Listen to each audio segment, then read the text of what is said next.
We're going to prune some of the areas over here. It's really that simple to prune.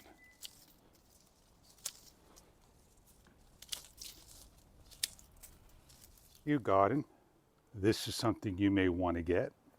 It's a very simple and easy to use, ergonomic, nice color pruner.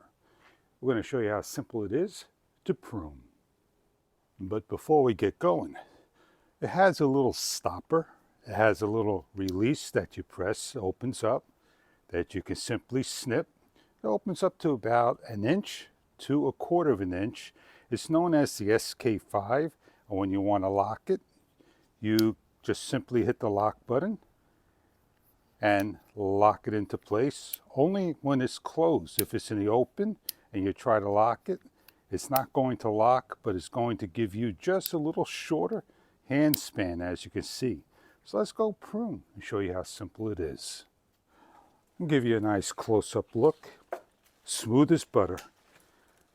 It trims off real easy, like so. If you need to replant this, you just go by the node over here, do a little 45 cut, you're good to go. I hope this is a pruner that you're looking for to do your trimming. The Pruner, the SK5, a very easy to use pruner.